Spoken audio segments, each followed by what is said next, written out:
Ebro says Kendrick Lamar soundly defeated Drake. I think Kendrick won this round because what he did was a scathing psychological breakdown of an individual that is at the height of their game and really is and laid it bare like the emperor has no clothes type of joint. You know what I mean? Where it's like Drake is fully exposed. And the reason everyone is coming for Drake right now is what Kendrick is saying in this song. Right. You've manipulated and used everyone for your own gain. But what have you actually given back to the game itself? That's right. On Ebro in the Mornings, Ebro let it be known that Kendrick Lamar delivered a scathing diss track to Drake. And one of the things he leaned on was how Kendrick Lamar deconstructed Drake's whole persona, specifically hinting at how Drake prioritized success and sales over anything of substance. Now, I must say this is interpreted under Ebro's lens, who himself has had an interesting relationship with Drake. I remember there was like a Summer Jam incident. Aura, she want a shot caller, except this is not Summer Jam, this is Club Paradise tonight. And even in the past, you know, Rosenberg, Ebro, all of these guys have a connection to Drake that they don't necessarily have with Kendrick Lamar. And I feel like what's playing out with Drake is, even in regards to Joe Budden, these guys, they don't see Drake as an artist. They see Drake as someone they know. Like the way they talk about Kendrick Lamar, who probably, you know, they don't have any type of relationship with, is different than the way they talk about Drake. But anyway, let's get back to what Ebro said. He basically just made it seem like Drake was prioritizing, you know, being a successful person in the music industry versus delivering sound substance. I think even Rosenberg said, he made an analogy about, you know, Kendrick must feel like he's the guy delivering sound nutritional value while Drake is delivering Hennessy and donuts. Now, I know it was just an analogy, but I feel like that was a backhanded compliment towards Drake, who I think actually is one of the best musicians of his time. But, you know, I don't think we're going to appreciate him until he's gone, kind of like LeBron James. But I know people, yo, you meet riding Drake. Wait, why you meet riding him? Don't do that.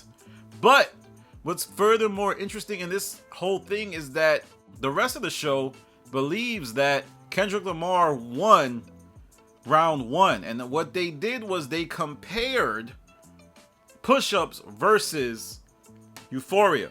They didn't count Tailor Made because it wasn't on streaming platforms. And they didn't count First Person Shooter, which was a debate because someone on the show argued that First Person Shooter, the third verse of Drake, was Drake signaling that he believed, he knew that Kendrick Lamar and the Legion of Boom were clicking up to shoot at him. So it looks like the general consensus is in this first foray between Drake and Kendrick Lamar that Kendrick Lamar has won. And I'm going by what people like Joe said. But even though Joe's partial, like he obviously hates Drake, right? Joe Budden hates Drake. Even if he doesn't admit it, he doesn't like that dude. Then Ebro says Kendrick Lamar won. Laura Stiles says Kendrick Lamar won. Rosenberg says Kendrick Lamar won. Then there's the poll by Complex that gives it to Kendrick Lamar. And then there's the Academics poll that he did on his channel that gives it to Kendrick Lamar. Now, all I can do is say my personal preference and still say I like Push-Ups more than Euphoria. I'm never listening to Euphoria again. I think it was a more likable song. And I feel like he was getting... I still be saying you in the scope right now. And Metro, shut your whole ass, make some drums is definitely more significant than any line. It's the most memorable line I've heard.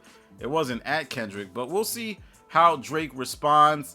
I don't think Euphoria is unbeatable. I think a large part of why people love that song is because they're excited to hear anybody say anything to Drake. But Don't be coming in my comment section talking about meat riding. I done gave y'all what everybody else said. It seems like the general consensus that I don't agree with is that Kendrick Lamar won, and now it's on Drake to rebound, because if he takes too long or if he doesn't deliver, that will be a sound defeat for Drake. And losing to Pusha T is one thing. I mean, he lost to Pusha T, but losing to Kendrick, that is a stain on his career. It's kind of like Kevin Durant. You know how Kevin Durant be hopping around team to team and he just be, terrible unless there's another superstar on it? This could be a stain on Drake's legacy, right? He will always be a bigger artist than Kendrick Lamar, and I want that to sink in. Drake will always be a bigger artist than Kendrick Lamar. He's going to sell more. He's going to have bigger tours. He's going to be able to garner more merch sales. He's just way bigger than Kendrick Lamar. Way bigger. Way bigger. But Kendrick Lamar is going to have the street cred. He's going to be able to talk about his background. And we have to see how Drake handles this, man. It's dicey times for OVO, man. We got to see how this goes. But let me know what you think about Ebro's thoughts. I thought Ebro did a great job of breaking it down. And you know what's funny is a lot of people like the Breakfast Club, but from where I stand, I feel like they are not as good as talking about hip hop as Ebro and Laura Stiles and Rosenberg are. Like, I feel like they're a lot better at it, and I think if one day they ever get serious and Hot 97 gets serious and starts to make better content in terms of their video setup, I'm not saying they're going to have more views, but I think they're going to have a respectable view count in comparison to the Breakfast Club. The Breakfast Club is an institution, so that's different. They're backed by iHeart. iHeart is way bigger than the company that owns Hot 97. But, like I said, let me know what you think in the comments. Follow me on Instagram, The Stop TV. Follow me on Twitter, The Stop TV. This is Danny from The Stop. Peace.